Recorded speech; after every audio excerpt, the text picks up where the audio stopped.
Hello, welcome to the second episode of our case studies webinar series. We had a great conversation with Susan Leedy with Mods for Quads on how to launch a new nonprofit. And today we're going to talk about how to scale an existing nonprofit. And we're going to be really focused on what does fundraising look like for an organization which already has baseline foundational funding, but is going to be introducing a whole new product or service into the mix. And specifically, we're going to be talking with Annalise from Yampa Mountain High School, Colorado River BOCES, which is about to launch a career center.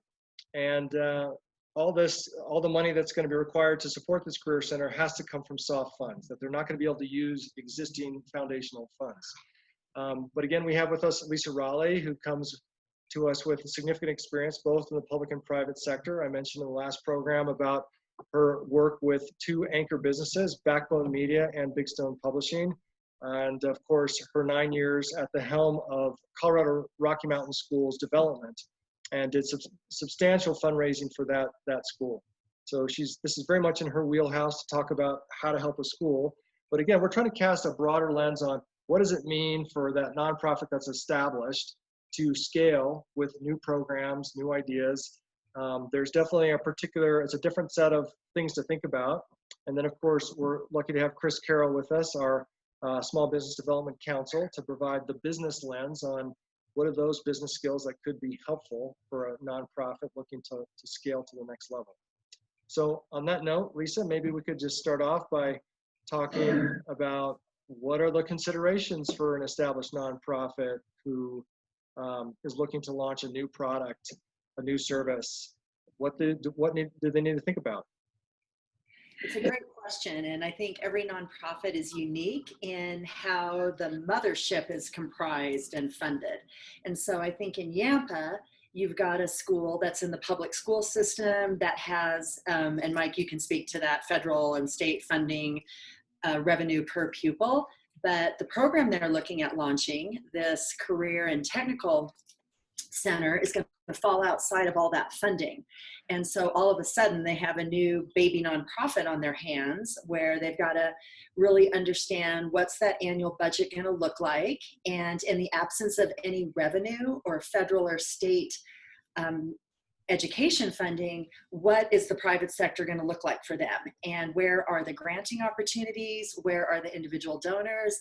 And in the case of a career center, where are some corporate partners and sponsors, not only to work collaboratively with the kids, but also to provide funding because it's the right thing to do to invest in our future workforce. So in this particular case, I think it's full of incredibly unique opportunity. Generally speaking, if you've got a nonprofit and you have a traditional understanding of your funding and you want to launch above and beyond, you've got to be really careful that you don't cannibalize your existing funding. And as you pointed out in our pre-conversation, that's not even an option in this case because the Yampa funding is designated and specific in its educational component. So it's going to be imagining new funding sources. And then I think the other thing you always have to be careful of is this restricted funding piece.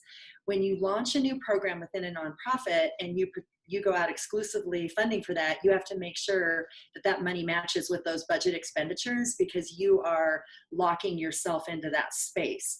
And so for a lot of organizations, they've got to make sure they get that number right and they don't over fundraise unless they're willing to put it in reserves because it is, legally allocated to the cause that you went out after.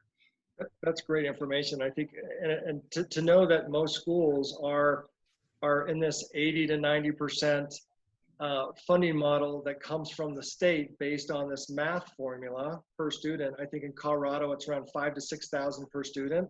And certainly Yampa and the Colorado River BOCES gets the bulk of their funding from that situation, but it's never enough, right? It's never enough for any school. And I think in Yampa, and Annalise can maybe confirm this later, but probably 15%, it sounds like, comes from grants and donations. And my understanding, not a whole lot from donations. So it sounds like a lot of the wisdom you have on going after, the philanthropic side is going to be incredibly valuable. But I'm kind of curious, with an organization that's been around for like 4 decades, like doing great work and figuring it out. And yes, they have this new program, which is absolutely going to be essential to their growth, and it's going to be this invaluable resource, even with all their metrics and their success. Like, how do you launch a new project like that when you know that none of your existing funding can be used? Well, the huge advantage, I think, in this scenario versus our first one, which is a startup, from the ground, is there's incredible brand reputation and integrity here. And having that history and legacy in this valley and in beyond already gives you a tremendous amount of credibility. So I think the challenges lie in really defining a budget, and you're basically launching a new arm of a business. And I think when we get to Chris, he can speak a little bit to that. So many of the things we talked about in our first series comes into play here. You need a really solid strategic plan for this career center. You need a tight budget.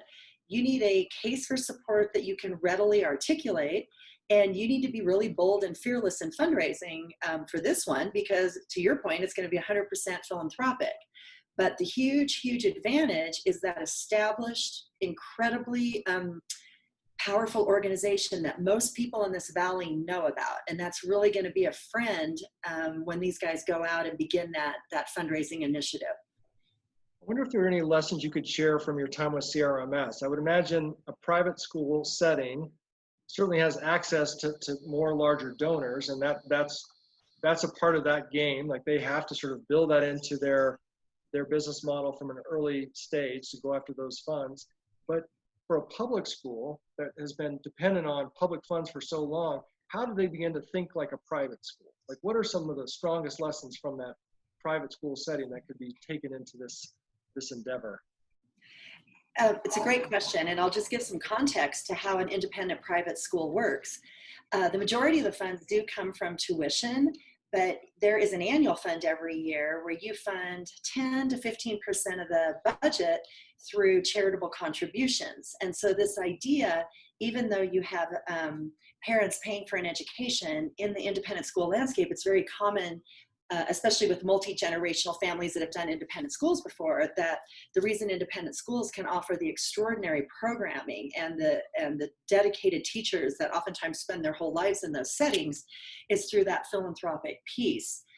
Likewise, both my daughters went to Ross Montessori, and it's a state charter, and it too is eligible, for different, is the term PPR, do I have that?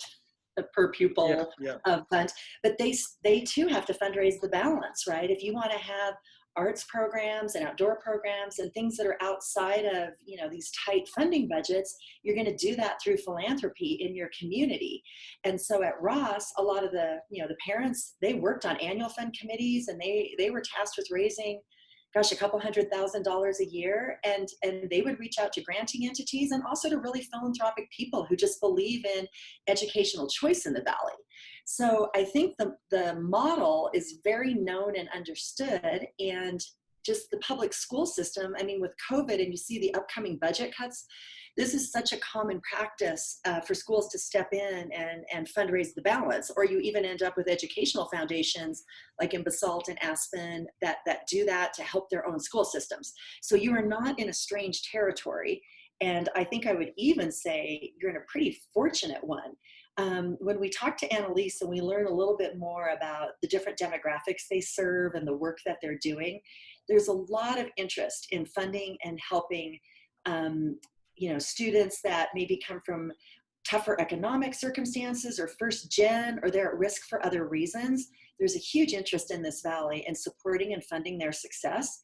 And I believe a career center is going to hit the sweet spot, not only of individual donors, but a lot of the granting opportunities that are local and statewide in particular. So I think it's a pretty exciting endeavor that, if set up properly, will be really well received on the philanthropic front. Is there, even though this conversation is really focused on Yampa and the BOCES and really what a school needs to be thoughtful about, I want to keep in mind that the conversation is still about what does an established nonprofit do to sort of launch their program, a new program, or just launch their enterprise to the next level? Are there are there lessons, are there consistent best practices that you think translate across the board? I mean, schools are a bit of an outlier, but if we're talking about schools and established nonprofits, are there very specific things that you see in sort of more standard nonprofit world that could be useful for a school launching new programs? Yeah, I mean, it's hard to have a general answer because everyone's really unique. Someone may be providing a service and they go, gosh, with more funding, we could provide 10 times as much service and there's a demand there. Someone else might be doing similar to what we're seeing here with Yampa, where they're like, hey, we see an opportunity to provide a completely unique and new service above and beyond what we're currently doing. So I think a lot of the principles we talked about in our first session are really relevant here. Is there a need for what it is you're interested in providing or scaling up to? So that's question A. Question B is, are there enough people or entities out there interested in funding and supporting this? So regardless of what you're looking at doing, there's other people in similar spaces. And one thing I didn't say in the previous session that I want to say now, I really believe fundraising comes from a place of abundance. It's not a competitive space. If there's a need, if you're serving a certain community and you've got like in the case of just the Career Center, you see a need and an opportunity to really help elevate and move people forward, and you feel like it's not being met in this valley, but there's other similar type organizations, that's okay, because that suggests the need is great enough and the support is great enough. So I always believe in an abundant mindset, never a competitive one around this. But yeah, you've got to have a solid business model. It has to make business sense. The budget's got to make sense and the funding has to make sense. And I think Mike in our third session will talk a little bit about this, but you've got to be able to win on paper whatever it is you're setting out to do. So if your supplemental new program you want to bring online is going to cost $200,000 and you can't cannibalize any of your existing funding, in the case of a traditional nonprofit, they might be able to go to individual donors and granting entities and ask them to go above and beyond. And that's like what you see in a capital campaign. We did a huge capital campaign at CRMS, but we never wanted it to be at the expense of the annual giving, because you still need the annual giving for the operating budget. So launching a new program is that same mindset. If you've got independent funders that are in a position to give more, you've got to talk to them that way and kind of protect the original investment and invite them to join you in this new investment.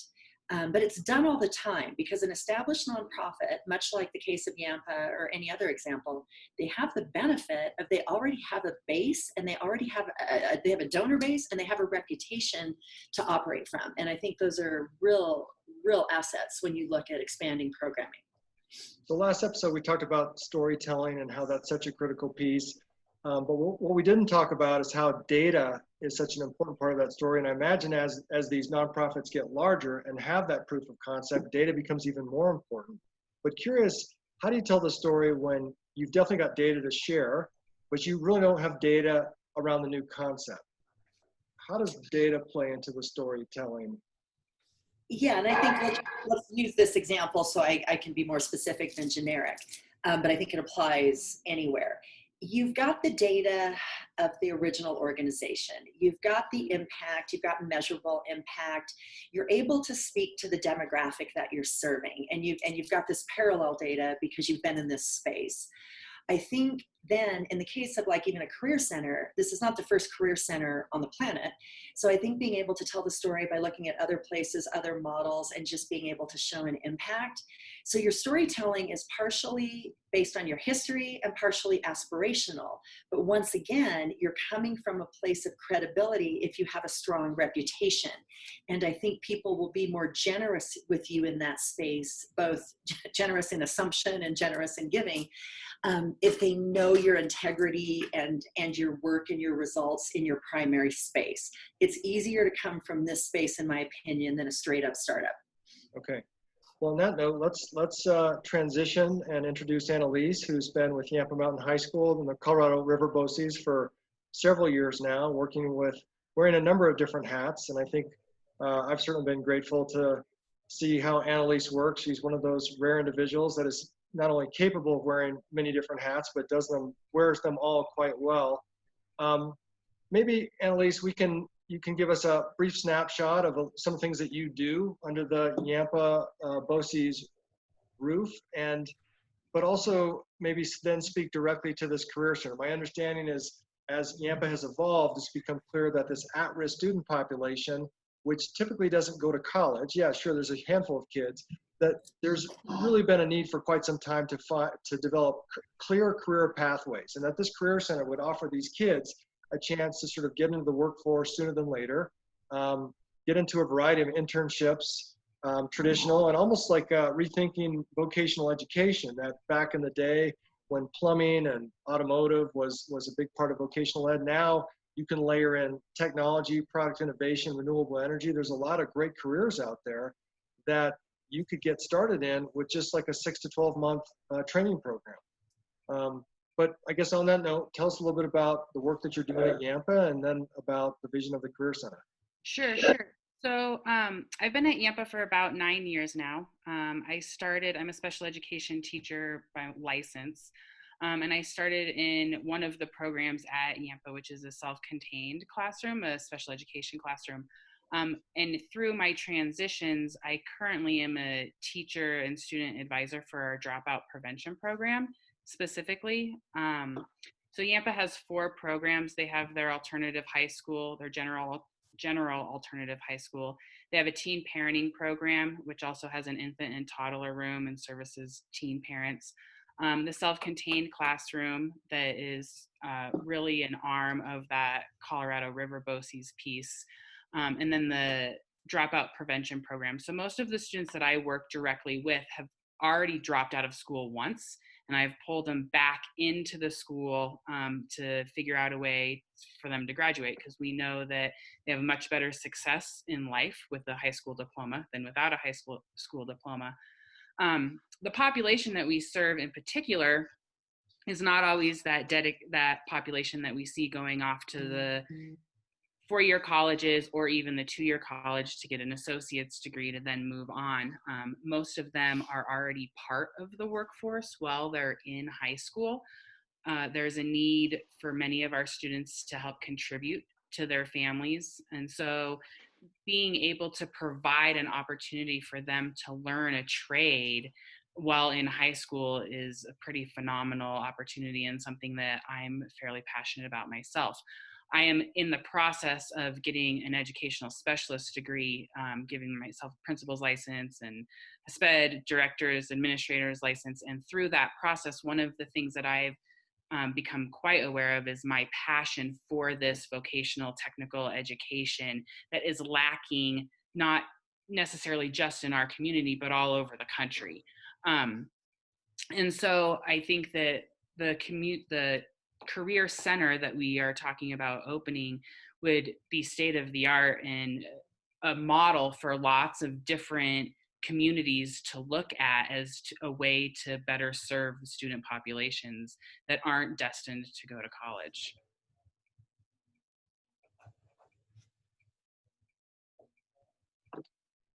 Nice, thank you, Annalise. Lisa, jump in, and how does Annalise tell this story? How does she engage that donor around, galvanize donors around this idea?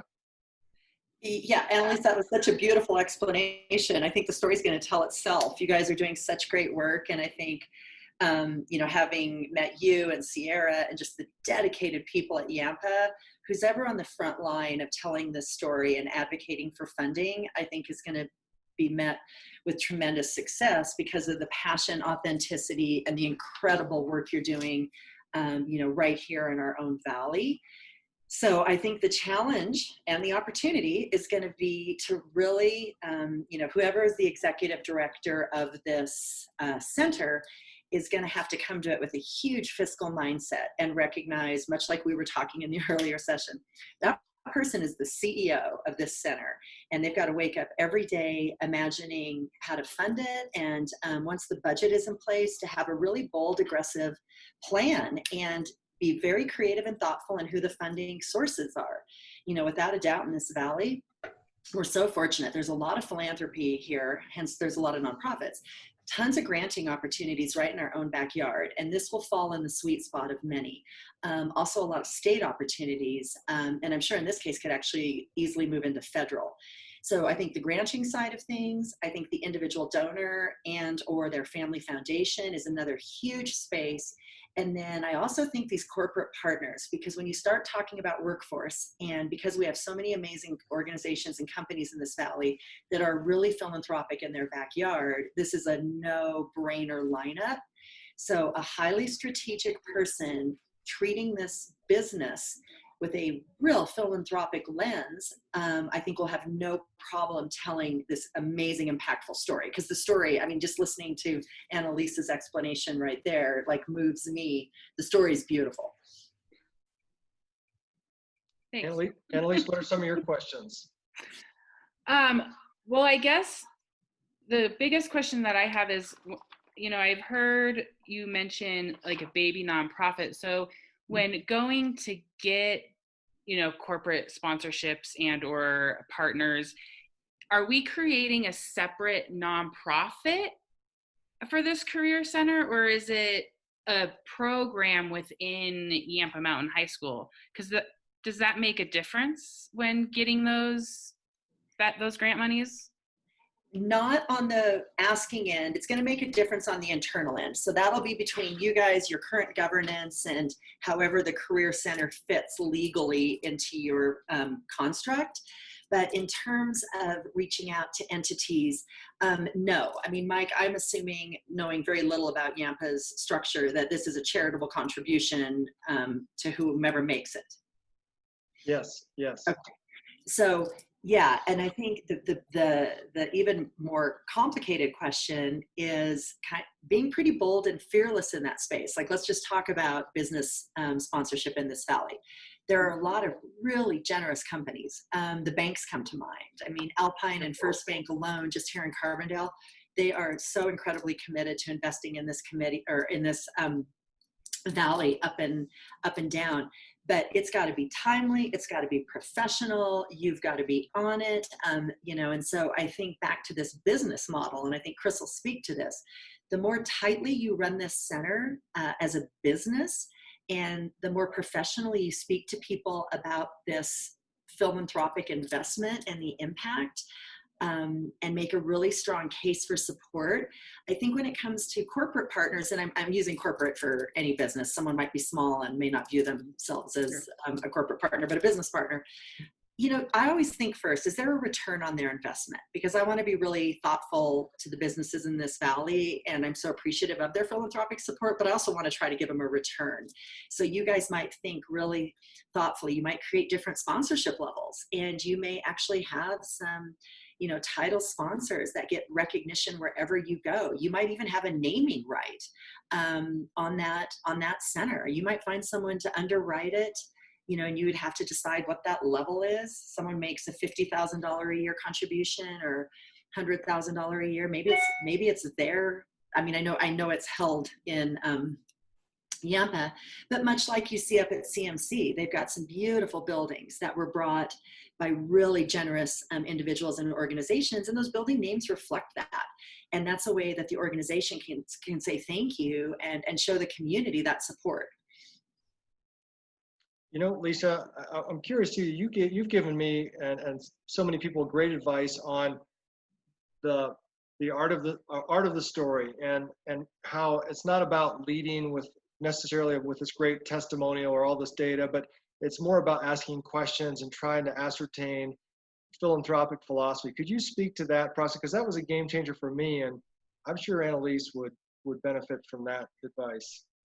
Yeah, it's called discovery. And Annalise and I were joking. She actually has a background in nonprofit management, and I don't. I kind of ended up in this space when I was at CRMS and just learned how much I loved it. But I'm a newcomer also to just sort of the practices and the vernacular.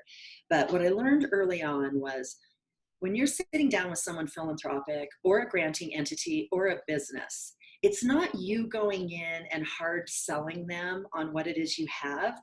It's you setting up a meeting that's really transparent up front. I'm a huge fan of, I don't want to find myself in a conversation where I haven't let the person across from me know where we're headed. So I love reaching out and emailing people and using this type of language to say, hey, I'd love to catch up. I'd love to check in. I'd love to see how you're doing, particularly in light of COVID. I think anyone doing anything in the next year, you're always going to lead with this COVID piece because it's such a unique set of circumstances that everybody has kind of fallen into. And then I think you segue and you say, plus I'd love to share something I'm up to right now. I'd love to hear if you're interested. And if there's synergy, I'd love to ask you to consider joining us. If that communication is sent out, so if you're talking to Alpine Bank and you send that over to Helene, she knows exactly why you're meeting. If you send that over to someone that you have reason to believe might be an individual supporter in this space, they know exactly why. And then you have a beautiful conversation. You sit down and you ask questions and you listen and you learn and you find out what people or organizations care about. And then you share what you're up to. And on behalf of the constituents you're serving, like Mike and I have talked a lot about this, a lot of people think asking for money is a really kind of terrifying space, but I view it so differently now. It's just the marrying of people and projects that share the same synergy. So it's just the art of discovery and really understanding people and what they care about. And if appropriate and there's an alignment, yeah, be bold and fearless and ask for what those kids need. Mm-hmm. Mm-hmm. Annalise, maybe a couple more questions, and then I want to rope Chris into the conversation. I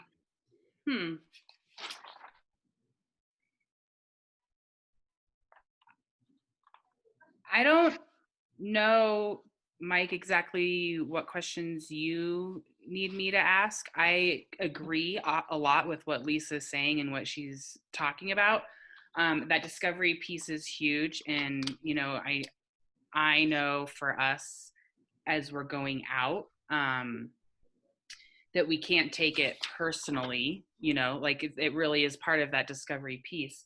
I wonder about follow-up. I know that, like, what do you do now at the school for people who are either, whether you're getting grants or even if it's donations, what kind of follow-up does Yampa or the BOCES do to just keep those relationships engaged? So it's not like a one and done. And I know Lisa's got some insights in that once you engage a donor, whether it's an organization or an individual, it's pretty critical to maintain that relationship. And there's kind of an art to maintain that relationship. And I'm curious. Sure, I think that, generally speaking, I think that Yampa is pretty traditional in, the thank you cards and the follow through with pictures or explanations of what was done with the monies that we received, or how those monies actually benefited the students. And then at the end of the year during graduation, we always have a big thank you to anybody who has partnered with us or contributed to us in some way.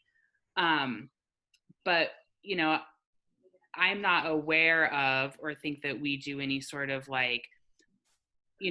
as a volunteer coordinator, we don't do like a volunteer appreciation banquet or a donor appreciation banquet. And we don't have any big fundraisers. I mean, we have had a couple of fundraisers in the past, but nothing that has really supported the greater community as like a gala or a big event along those lines. That was my concern, is that for a nonprofit that's launching and moving into this new space, this career center that's going to depend heavily on organizations and individuals donating, what does it mean to manage those relationships long term so you can go back to those people again and again? And maybe Lisa, you could speak to that, because I think, correct me if I'm wrong.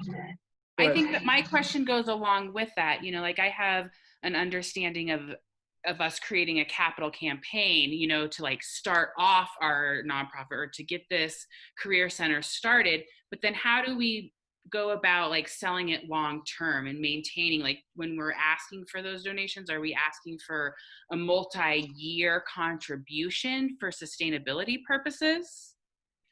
Yeah, those are both great questions and at the heart of development. So let me speak to stewardship first, and then let's talk about kind of the launching of the center versus the ongoing operating of the center. I am such a fan of leading with the stewardship program for any nonprofit organization. And it doesn't really have to be big public, celebrations. Yeah, a lot of Up Valley nonprofits do that, and it fits their personality and tone, and it fits their donor base. But I think just imagine yourself as an individual donor anywhere. You want to know your gift mattered. You want to know it was important to the organization, and you want to feel appreciated.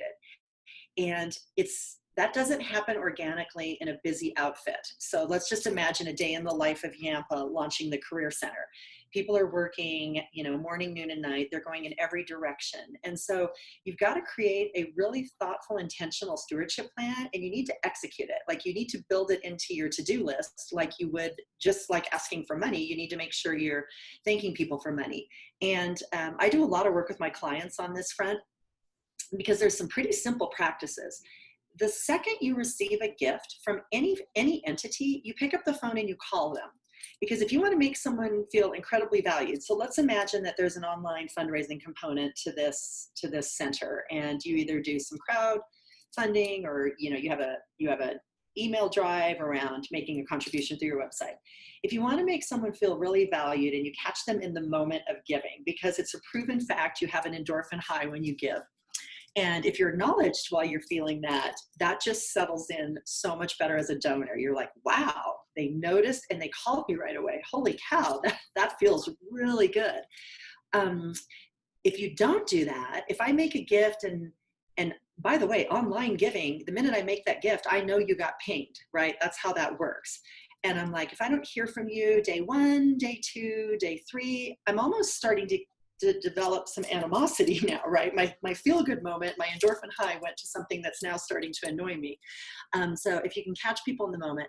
Secondly, never sit on tax letters. I think a lot of organizations feel like, well, I want to wait and generate those when I can write a really thoughtful note. And I'm like, okay, a note on a tax letter is a nice touch, but that's really not stewardship. You owe those people that tax letter in a very timely manner, because they need that for part of their, filing. And if you don't send it, it will stay on their mind, and they'll be like, where is that tax letter? And then I'm a big fan of stewarding people throughout the year very intentionally. And, development is not a democracy. You definitely steward larger givers differently than you do a participation giver. You want to make sure everybody feels highly valued. But when you have larger givers, you need a very thoughtful strategic plan all year long that checks in with them and reminds them how important they are to you. And that is your best friend, because when you go to ask for money again, to your second point of annual giving, you want to have done such a nice job during the year that you're psyched to ask again and they're psyched to give again. That was a very long-winded answer. I'm sorry, but stewardship is one that's super important to me, and I've helped clients create pretty detailed plans. Yeah, that's cool.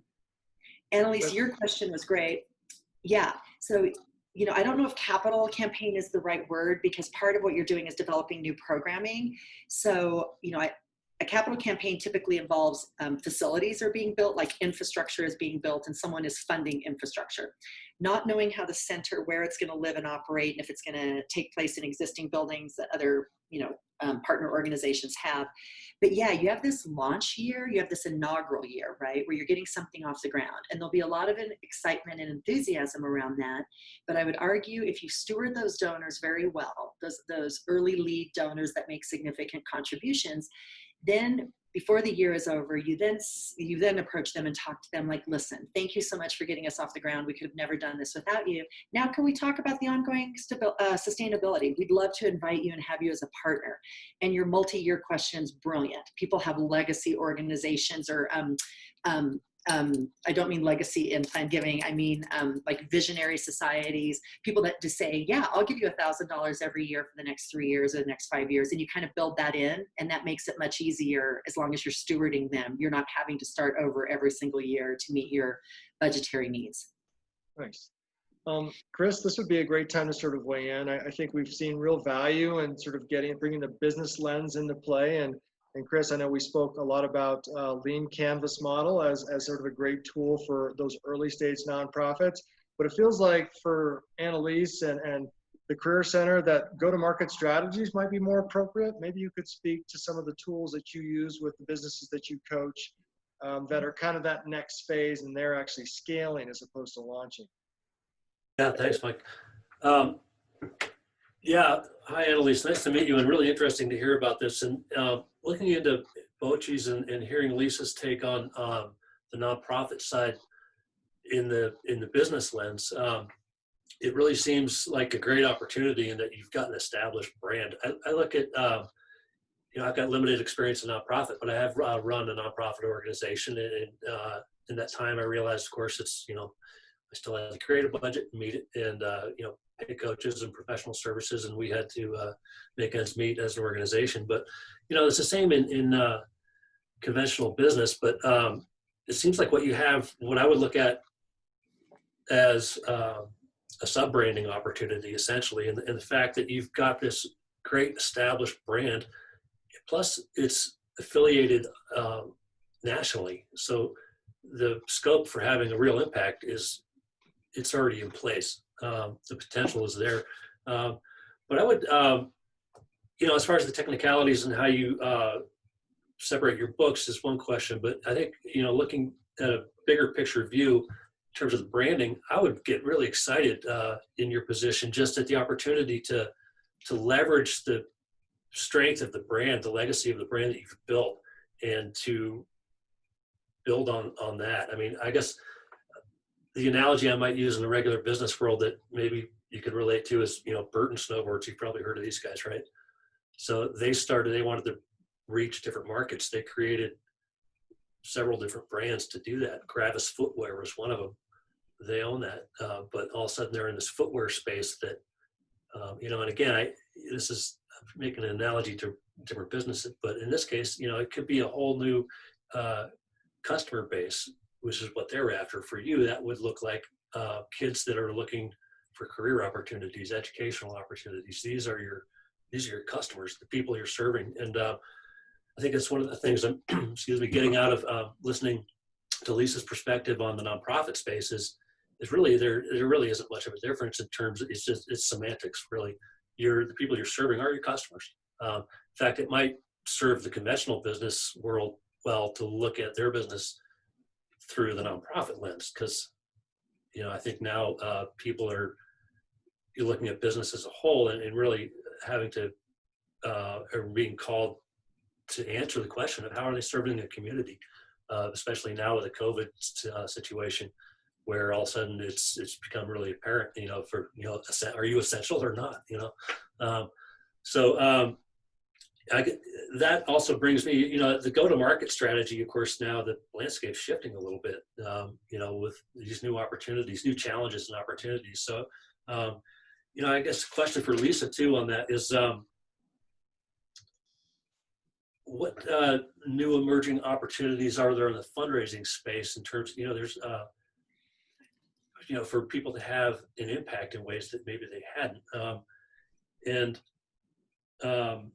So I guess two-part question. One, do you see any there? And the second would be, do you see a new opportunity here in that perhaps there's more interest in vocational training with the COVID situation because people are realizing they've got to be productive. Maybe they realize that all of a sudden they're not essential. Maybe they want to be.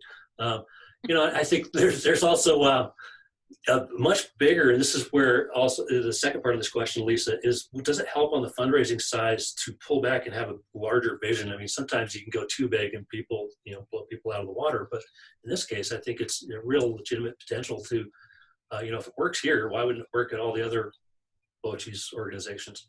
And if you're pitching on that level, is that an easier pitch? I mean, perhaps there's more bureaucracy involved. Maybe you wait and go there a couple of years later.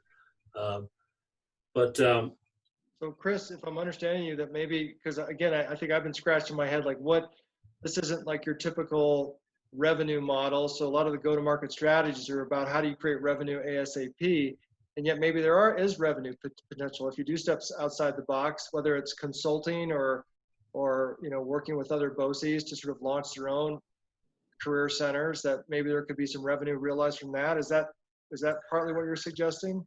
I guess my assumption would be that there's not a lot of program revenue coming from students, right? So it's mostly subsidized. And that's part of the goal, I would assume, right? So I would think that there would be, what I'm fishing around for are opportunities to, who would want to support that? Who would want to make that part of their message? For whether it's a corporation or an individual or community organization, at federal, state, or local level even. Lisa, did you want to weigh in on that real quick? It looked like you wanted to. Yeah, those are both great questions. So I think Mike and I did a podcast the other day, and we were talking about COVID and the impact. So a lot of nonprofits, and I think, Chris, to your point, a lot of essential workers, COVID is a curse economically in so many ways, but it's also a gift in certain areas. And I think this type of work and creating employment opportunities and giving, skills and trades in a contemporary setting will be so well received in this time. And there's a lot of frontline funding going on right now in this recovery space. And that's what I see this work as. So I see, if we could fast forward and you guys were ready to fundraise around this and get some grants in, I think you stand a really good shot as being funded as a recovery option to get people back to work, and particularly get people to work that might be at risk otherwise. So a lot of interest there, and I think a lot of individual interest there. I keep saying, as long as the stock market is as strong as it is, highly affluent philanthropic people are still pretty philanthropic, and this is a space a lot of people care about. Your second question is a great one. Yeah, when you go after larger grants, oftentimes they want to see scale. And so, there's definitely an attraction to being like, we've got a really franchisable model here. But I think step one is making the first version work, and making it work financially and making it work programmatically. And so I think you have to build this original one and make it sing, and understand how to fund it and understand where those funding sources are. But I think at 2 or 3 years in, if it's successful, it really lends itself to duplication. And then I think you can talk to much larger funding audiences. Sounds like the MVP model, in the traditional sense, the most valuable, most valuable product, but did I say that right, Mike? Minimum viable product, sorry. Without spending too much time planning and building and all that, get it to market and see what works, and then refine it and then scale up. Yeah, I think that's great advice. That so often, especially I think when you're not comfortable with that MVP model, people spend a lot of time hanging out waiting for it to be perfect, when sometimes you can't get to perfection unless you're beta testing. And I think there's a sense, and correct me if I'm wrong, Annalise, that this career center, it's going to have to be beta tested. Like you don't know what you don't know. And I don't know if you've got any wisdom to share as we kind of close out this particular program on what might that beta test look like, and how do you, and what is the path forward from your perspective based on kind of what you've heard today?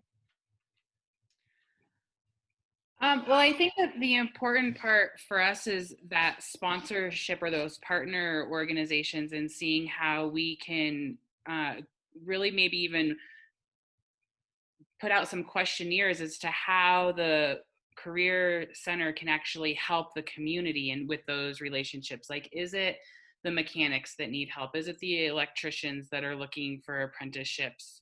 Those types of partnerships, and trying to do a little bit of research on that aspect to see how those partnerships will both benefit us and the community at large in the long run. And then I think it's also going to be a little bit of trial and error as to what programs are the ones that are going to be most beneficial for the students. We might go in as the educators saying, oh, we need to have a computer science or some sort of digital computer programming component of the school, but maybe that's not what the community needs. And so it might be difficult for us to find those donors or the relationships from that. And so, I think that there is going to be a little bit of a trial and error, if you will, through this process as we move forward. Cool.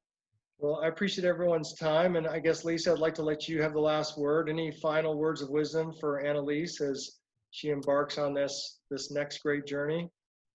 Well, I love what you just said. Definitely do the work to make sure you're solving the right problem, at least on the employment side within the community and where the need is, because I think that in itself will lend you to much stronger funding if you know for a fact you're addressing the need. But in general, what an exciting endeavor. I can't wait to hear more, learn more.